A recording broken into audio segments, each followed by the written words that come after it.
वो की श्रद्धा होती है। जानते उसका कारण क्या? संकट के दिनों में पार्श्वनाथ ही क्यों याद आते हैं? जानते इसके कारण क्या? उनको विघ्न हरता ही क्यों बोलते हैं? मनुष्य का एक नेचर होता है। हर व्यक्ति यहां बड़ा दुखी है, हर व्यक्ति बड़ा परेशान है। अपने उस दुख से ऊपर उबरने के लिए सबसे पहले वो उसे देखने की कोशिश करता है जो उसी प्रकार की सिचुएशन में घिरा हुआ है। किसके जीवन में दुख आ रहे हैं? अच्छा, इनके जीवन में भी आ रहे हैं। फिर उनको देख करके ये समझने की कोशिश कर इसने दुखों को कैसे जीता, तो उसका वो रोल मॉडल बन जाता है। तो 24 तीर्थंकर में पार्श्वनाथ भगवान ही ऐसे थे जिनने इतने दिन लगातार उपसर्ग को सहन किया, कष्टों को सहन किया, कमट के जीव के उपसर्ग को झेला, एक भाव में नहीं कई कई भाव में झेला। तो जब उनकी लाइफ स्टोरी को अपन पढ़ते हैं, उनके जीवन चरित्र को देखते हैं, तो बड़ी इजीली अपन उनसे कोरिलेट कर जाते हैं। इसलिए मनुष्य यानी हम सभी लोग उन पार्श्वनाथ भगवान के प्रति गहरे श्रद्धा के भाव से भर जाते हैं। अपने दुखों को दूर करने के लिए, कष्टों को दूर करने के लिए कोई याद आते हैं तो पार्श्वनाथ भगवान।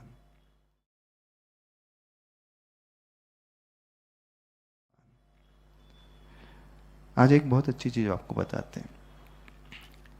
जिनके जीवन में बड़ी परेशानियां हैं, कष्ट हैं, लेकिन बाधाएं आ रही हैं, बहुत अंतराय आते हैं, जो सोचते हैं उन्हें नहीं मिल पाता है, प्लानिंग बहुत करते हैं लेकिन एग्जीक्यूट नहीं हो पाता है, अथवा एग्जीक्यूट करने की कोशिश करते हैं तो बैरियर बहुत सारे आ जाते हैं।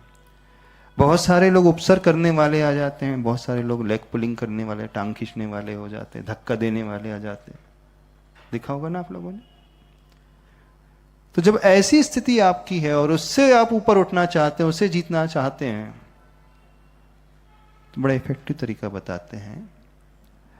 पार्श्वनाथ भगवान की उस अवस्था का ध्यान करना, उस अवस्था का परिणाम अपने मन में लाना, अथवा उस अवस्था में पार्श्वनाथ भगवान को देखते हुए जाप करना जब उनके ऊपर कमट का जीव उपसर्ग कर रहा है।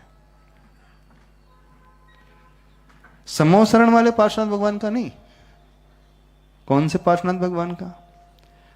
जो भी पार्श्वनाथ बनने वाले हैं, जो 13वें गुण स्थान में प्रवेश करने वाले हैं, जो उस उपसर्ग को झेल रहे हैं, फिर भी अपनी समता से डिग नहीं रहे हैं, अपने ही आप में हैं, किसी प्रकार का डर उन्हें नहीं है, किसी प्रकार का विकल्प नहीं है, और बड़े साम्य भाव से क्षमा करते हुए उस उपसर्ग को झेल रहे हैं।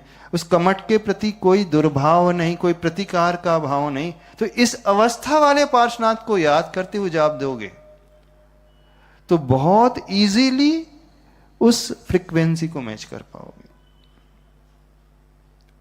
ओम ह्रूम उपसर्ग विजेता पार्श्वनाथ जिनेन्द्राय नमः। क्या कहना? राम, सॉरी, क्यों रीम लगाएंगे कि राम लगाओगे आप लोग? अरियन परमेश्वरी के लिए राम भी है, वैसे रीम तो यूनिवर्सल सब जगह चल सकता है। ओम राम उपसर्ग विजेता श्री पार्श्वनाथ जिनेन्द्राय नमः। ओम राम उपसर्ग विजेता श्री पार्श्वनाथ जिनेन्द्राय नमः। विजुलाइज क्या करना? कमट का जीव उपसर्ग कर रहा है और पार्श्वनाथ भगवान समता से उसे सहन कर रहे हैं। आप मंदिर में वेदी में बैठे हुए पार्श्वनाथ भगवान का ध्यान करोगे तो वो नहीं मिलेगा। जो जंगल में बैठ के तपस्या कर रहे हैं उन पार्श्वनाथ भगवान का ध्यान करना। ओम राम उपसर्ग विजेता श्री पार्श्वनाथ जिनेन्द्राय नमः।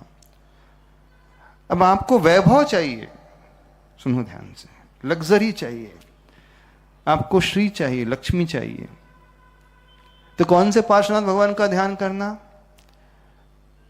जो समोसरण में बैठे हुए अष्ट प्रातिहार से सहित है, 64 चंवर ढुर रहे हैं, सिंहासन है, छत्रत्रय लगे हुए हैं, भामंडल है, अशोक वृक्ष है, और देवता सौधर्मेंद्र उनके चरणों में बैठ करके तांडव नृत्य करते हुए उनकी भक्ति कर रहा है। तो वैभवशाली पार्श्वनाथ भगवान को ध्यान कर का विषय बनाओगे तो आपकी कनेक्टिविटी उस फ्रीक्वेंसी से हो जाएगी। समझने की कोशिश करना हमें क्या चाहिए, मांगना नहीं है। इस अवस्था के पार्श्वनाथ का ध्यान करोगे तो वो मिलेगा। सीधा सा गणित है, सीधा सा विज्ञान है। हमारी साइकोलॉजी उससे बड़ी इजीली कोरिलेट कर पाती है जो हम चाहते हैं, जो हम विजुलाइज कर रहे हैं, जो हम मैनिफेस्ट कर रहे हैं, जो हम देख रहे हैं। तो उस अवस्था वाले पार्श्वनाथ, अभी आपके जीवन में विपत्ति है तो उपसर्ग विजेता ओम राम उपसर्ग विजेता श्री पार्श्वनाथ जनेन्द्राय नमः। अभी कोई भी परेशानी नहीं है, हमको बहुत अच्छे से रहना है। ओम राम समौसरण स्थित पार्श्वनाथ जनेन्द्राय नमो नमः।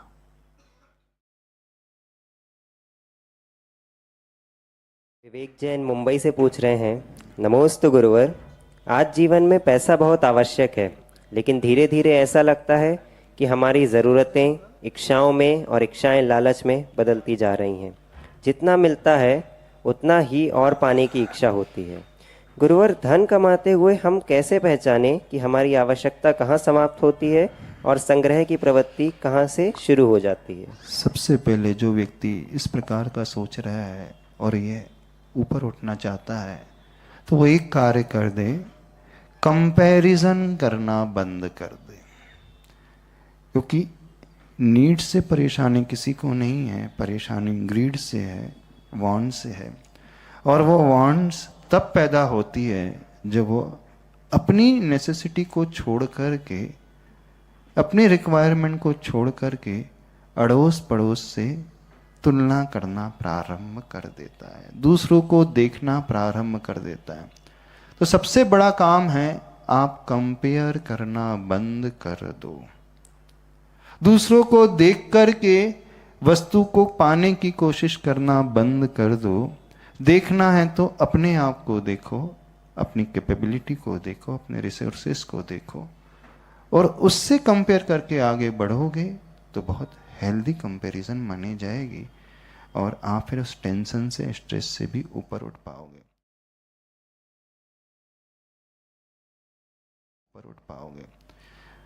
परिग्रह संग्रह वृत्ति को रोकने का एकमात्र उपाय ये है। दूसरा, जो मूर्छा करके अभी तक जीते आए हों, ये सोचने की कोशिश करें कि उनके पास भी नहीं रहा जो चक्रवर्ती कहलाते थे, तीर्थंकर कहलाते थे। आचार्य हमेशा कहते थे इस भावना को शांत करने का एकमात्र उपाय है, कहाँ गए चक्री जिन जीता भरत खंड सारा। बस ये पंक्ति बोलो तो अपने आप विचार शांत होंगे। कहाँ गया वो सिकंदर जो सोने को और रत्नों को ही बटोर रहा था, अंतिम समय में हाथ दोनों खाली थे, कुछ भी नहीं बचा था।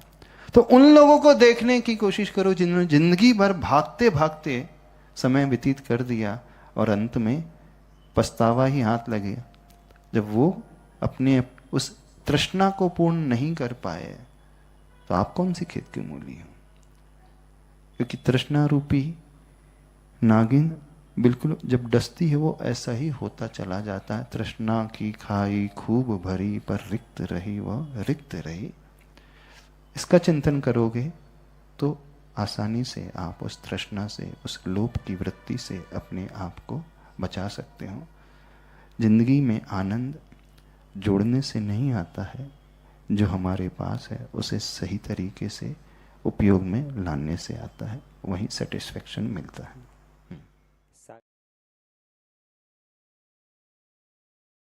जैसे ये क्यों आ जाएगा, हमारी लाइन एंड लेंथ सही हो जाएगी। इस क्यों के अभाव में, इस पर्पस के अभाव में व्यक्ति मीडियम को ही गोल बना करके चल रहा है। पैसा आपकी लाइफ में माध्यम है उस खुशहाली जीवन को पाने का, सुखमय जीवन को पाने का। पर गलती ये हो रही है कि व्यक्ति ने माध्यम को ही मंजिल बना लिया है, और ये माध्यम को मंजिल बनाने की भूख इसलिए प्रारंभ हो जाती है, वो दूसरों को देखकर उस भाव को पैदा करता है कंपेयर करके। अब कंपेयर क्यों करता है? तो कंपेयर इसलिए प्रारंभ हो जाता है कि वह अपने पर्पस को भूल जाता है। आपको गाड़ी चाहिए तो गाड़ी कम्यूट करने के लिए चाहिए था। मेरा उद्देश्य, मेरे पास कार होना चाहिए ताकि मैं ऑफिस जा सकूं, वीकेंड में फैमिली के साथ बाहर जा सकूं। यदि ये पर्पस है तो आपको कोई भी भाव ही नहीं आएगा कि मेरे पास मर्सिडीज होना चाहिए। मेरा पर्पस सॉल्व हो रहा है, हाँ सॉल्व हो रहा है कि नहीं? 10 लाख की गाड़ी से भी सॉल्व हो रहा है, 50 लाख से क्या आवश्यकता है? तो आप पर्पस को देखना शुरू कर दो अपनी लाइफ में।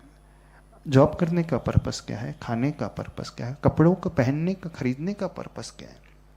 कपड़े खरीदने का पर्पस क्या है? तन को ढकना है, हाँ ये है, तो कभी परेशानी नहीं आएगी। अब आपने देख लिया उसके पास 20,000 की साड़ी है तो मेरे पास भी होना चाहिए। अब पर्पस कौन हो गया? आपने 20,000 की साड़ी ले भी ली, फिर एक नई महिला दिखेगी इसके वास्ते 50,000 की है, अब फिर परेशानी शुरू हो जाएगी। तो उस कंपैरिजन की भावनाओं को जीतने का एकमात्र उपाय है, why am I doing this. बस इसके बारे में चिंतन करना शुरू करें। ये समाधान, इससे शुभ भाव आएंगे। महाराज जी एक क्वेश्चन और था, जैसे अभी आपने बोला कि हम साधारण वस्त्र पहन सकते हैं और ज़्यादा लग्जरियस, तो अब जैसे आज उत्सव का दिन है, मुकुट सप्तमी है, तो ऐसे लगता है कि हम अच्छे कपड़े पहने। बिल्कुल पहनना चाहिए। हमने थोड़ी कहा कि साधारण कपड़े पहनो, आपको अच्छे कपड़े पहनना पहनिए, लेकिन दूसरों से तुलना करके ना पहने, ये कहा जा रहा है। आज उत्सव का दिन है तो प्रभु का कल्याण है, मैं अच्छे वस्त्र पहनूंगा, घर में पार्टी अच्छे वस्त्र पहनने का निषेध बिल्कुल नहीं है, पर आप पहन क्यों रहे हैं? दूसरों को दिखाने के लिए कि अपने सेटिस्फेक्शन के लिए? यदि अपनी सेटिस्फेक्शन के लिए कर रहे हैं तो कोई दोष नहीं, दूसरों को दिखाने का भाव है तो दोष है, परेशानी वहां शुरू होती है। ये कहा हमने। अच्छे वस्त्र भी पहनना तो उसमें किसी को हर्ट ना हो, ये भी एन है। अहिंसक वस्त्र पहनना, वो आपका हो कि मेरा भाव हो रहा है मुझे सिल्क की साड़ी पहनना, उसमें हजारों नहीं लाखों कीड़े मर गए रेशम के, तो वो भी नहीं। जो जो हमें अच्छा लगता है वो करना चाहिए, बशर्ते वो किसी को हर्ट ना कर रहा हो, उस केस में करना है, ये हम कह रहे हैं। नमस्ते सौरभ महाराज भैया। जी। संकल्प लेना चाहिए कि जो वर्तमान में अभी समय सबसे बड़ा संकल्प हर श्रावक को, हर व्यक्ति को इस मुकुट सप्तमी पर्व पर यह लेना चाहिए कि जिससे मेरा वैर चल रहा है आज मैं उससे क्षमा कर दूंगा। झिझक वर किसी से क्षमा नहीं मांग पा रहा हूं तो आज मैं उसे फोन करके अथवा पर्सनली मिल करके उससे क्षमा मांग लूंगा। मैं उस व्यक्ति को, पर्सन को दोष नहीं दूंगा जो मेरे जीवन में उपसर्ग कर रहा है, परेशानी पैदा कर रहा है। मैं आज ये संकल्प लेता हूं कि मैं अपने ही किए हुए कर्मों को दोष दूंगा। मैंने पूर्व में इसका कुछ नुकसान किया था, इसे पीड़ा पहुंचाई थी, इसलिए आज ये निमित्त बन करके मुझे पीड़ा पहुंचाने आया है, ये चिंतन मैं करूंगा। अर्थात विपाक विषय धर्म ध्यान, ये अंतरंग इमोशनल फीलिंग है। बहिरंग तो बहुत अच्छे से भगवान की पूजा, अभिषेक, शांति धारा, लाडू चढ़ा कर, और हो सके तो आज के दिन उपवास करना चाहिए। नमोस्तु महाराज। महाराज जी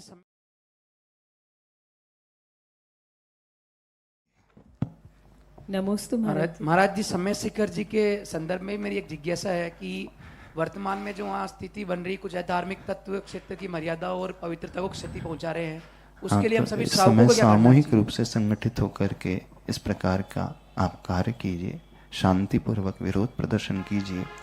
दूसरी बात, स्वयं इस प्रकार के कार्यों में सम्मिलित ना हो जिससे अन्य अधार्मिक तत्वों को बढ़ावा मिले। अब आप सम्मित शिखर की वंदना करते समय स्वयं जो है भोजन पानी खरीदोगे, बिस्लरी की बोतल खरीदोगे, खा करके पी करके वहीं फेंक दोगे। आप चला करके उन मोटरसाइकिल वालों में बैठ करके जाओगे, उनके साथ चला करके उस प्रकार की व्हीकल यूटिलाइज करोगे तो उनको तो प्रेरणा, उनको प्रोत्साहन मिलेगा ही। तो कोशिश ये हो, यदि बहुत ज़्यादा आवश्यकता हो तो ही आप यूज़ करें, अदरवाइज ना करें। तो जब वंदना करने के लिए जाएं तो उपवास, जब तक वंदना ना हो हम पानी नहीं पिएंगे। और आपकी शक्ति नहीं तो मुनिराज को याद कर लेना, कुछ नहीं होता। हार रहते हुए, निर्जल रहते हुए जो वंदना की जाती है वो सातिशय पुण्य को बहुत अधिक दिलाने वाली होती है। उसे टूरिस्ट प्लेस ना बनाए तो सरकार के पास एडमिनिस्ट्रेशन में ये एप्लीकेशन दे कि हमारी ये आस्था का स्थल है, कोई टूरिस्ट प्लेस नहीं है कि घूमने फिरने के लिए, एंटरटेनमेंट के लिए, एंजॉयमेंट के लिए लोग यहाँ पर आए। इस प्रकार से सामूहिक व्यवस्थाएं सुचारू रूप से चल पाती हैं। देखो, हमें बेंगलोर चातुर्मास की प्रशंसा तो करना पड़ेगा। सब आईटी सेक्टर के लोग हैं, डेली 10-10, 12-12 घंटे ऑफिस में जाकर के देते हैं और उतनी ही श्रद्धा भक्ति से गुरुओं की वैयावृत्ति सेवा कर रहे हैं। गुरु जो होते हैं वे अहिंसा महाव्रत के धारी होते हैं और दिगंबर मुनिराज शुद्ध एषणा समिति से आहार लेते हैं। और आहार शुद्ध एषणा समिति से तब माना जाता है जब जीवों की रक्षा करके जो श्रावक जल को लेकर के छान करके उसे प्रासुक करके देता है वो लेते हैं। तो बोरिंग का पानी जो होता है वो छान भी लिया जाए तो उसमें जीवानी नहीं होती है, असंख्यात त्रस जीवों का वध हो ही जाता है। एकमात्र ऐसे कुएं अथवा सरोवर अथवा झील का जल अथवा बारिश का जल वह प्रासुक और शुद्ध माना जाता है, जहाँ छान करके जीवानी पुनः उसी सोर्स में पहुँचाई जाती है। कुएं का उद्देश्य नहीं, कुएं के जल का उद्देश्य नहीं है साधु के जीवन में। मूल रूप से छना हुआ जल, प्रासुक जल और जीवों को बचाया हुआ जल ही वे ग्रहण करते हैं। तो गांवों में तो पास मंदिर के पास घर घर में कुएं होते हैं, लेकिन बेंगलोर जैसे मेट्रो सिटी में जहां हाई राइज बिल्डिंग है, सोसाइटी में लोग रहते हैं, यहाँ कुएं के दर्शन अति दुर्लभ है।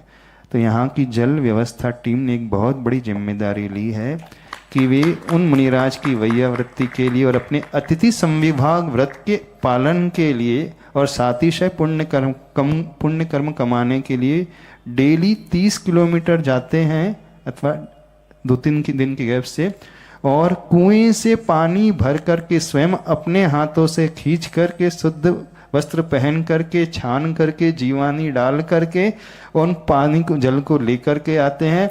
भले ही ये लोग लाइमलाइट में नहीं आते, बैकग्राउंड में रहते हुए सवेरे से निकल जाते हैं, ऑफिस से समय निकाल करके निकल जाते हैं। ये बहुत बड़ी वैयावृत्ति, बहुत बहुत आशीर्वाद के पात्र हैं, बहुत अच्छा कार्य कर रहे हैं। ये नहीं समझना आप तो पानी वाले बन गए, ये समझना ये वैयावृत्ति है और तीर्थंकर प्रकृति के बंद कराने वाला कार्य है बहुत बड़ा।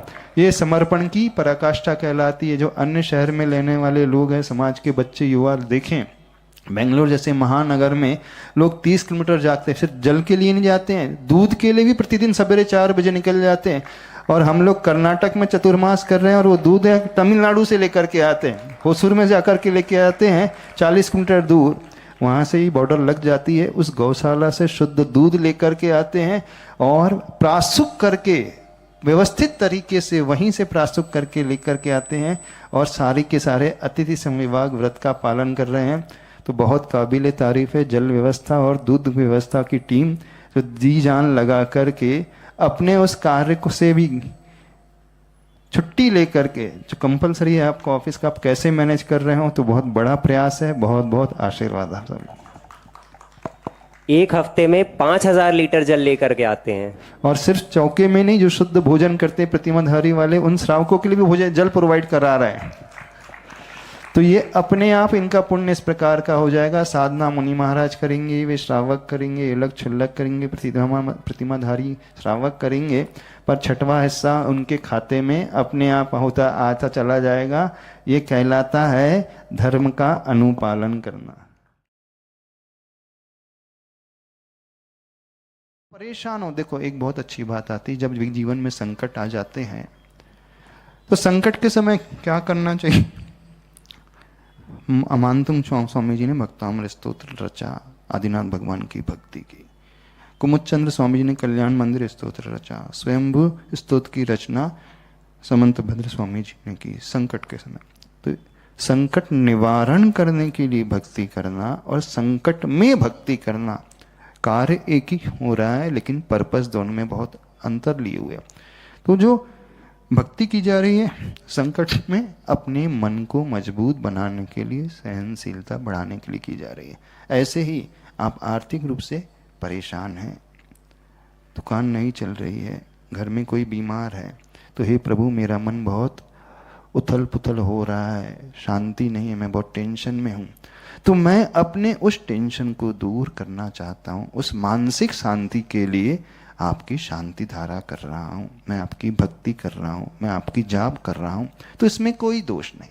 हमारा उद्देश्य उस मन की शांति को, उस तनाव से ऊपर उठने की स्थिति को पाने का है। तो उसका फल तो अपने आप ये होगा। तो भक्ति से, जाप से, ध्यान से अपने आप वो वैभव मिल ही जाता है। तो इसमें हम कामना नहीं कर रहे। कामना क्या कर रहे हैं? आगम में ही कहा, जब भी विपरीतता जीवन में आए तो प्रभु की भक्ति ही करना है। तो भक्ति से वो मिलेगा, लेकिन हम मिले जाए ये भावना रख करके अपने आप को, अपने मन को मजबूत बनाने के लिए, अपनी सहनशीलता को बढ़ाने के लिए, ताकि मैं इस परिस्थिति का, विपरीतता का सामना अच्छे से कर सकूं। तो इस भाव से वो भक्ति की जाती है, प्रभु की जाप दी जाती है। उद्देश्य ऐसा होना चाहिए। नमोस्तु। बोलिए परम पूज्य